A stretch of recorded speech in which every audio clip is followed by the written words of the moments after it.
ബഹിരാകാശ, പ്രതിരോധ, വ്യോമയാന മേഖലകളിലെ സംരംഭകരെ കേരളത്തിലേക്ക് ആകർഷിക്കാനുള്ള പദ്ധതിയുമായി കേരള സർക്കാർ.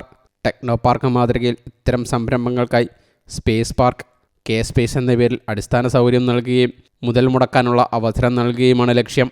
ഇതിനായി പള്ളിപ്പുറം ടെക്നോസിറ്റിയിൽ 18.5 ഏക്കറിൽ സ്റ്റാർട്ടപ്പ് ഇൻക്യുബേഷൻ ഹബ്ബും വേളിയിൽ സ്വകാര്യ ഭൂമി ഉൾപ്പെടെ 60 ഏക്കർ ഏറ്റെടുത്ത് എയ്റോസ്പേസ് സിസ്റ്റം കൺട്രോൾ സെൻറ്ററും വികസിപ്പിക്കും. ബഹിരാകാശ രംഗം ഉൾപ്പെടെ സ്വകാര്യ മേഖലയ്ക്ക് തുറന്നു കൊടുക്കുന്ന കേന്ദ്ര സർക്കാർ നയം പരമാവധി പ്രയോജനപ്പെടുത്തുകയാണ് ലക്ഷ്യം.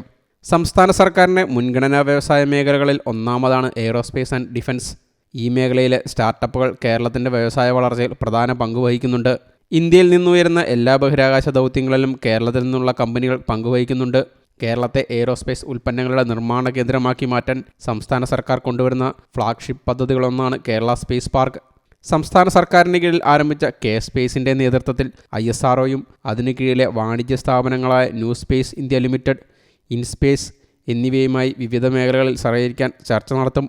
ISROയുടെ പ്രധാന കേന്ദ്രങ്ങളായ Vikram Sarabhai Space Centre, Liquid Propulsion System Centre, ISRO Inertial Systems Unit എന്നിവയുൾപ്പെടെ തിരുവനന്തപുരത്താണ് പ്രവർത്തിക്കുന്നത്.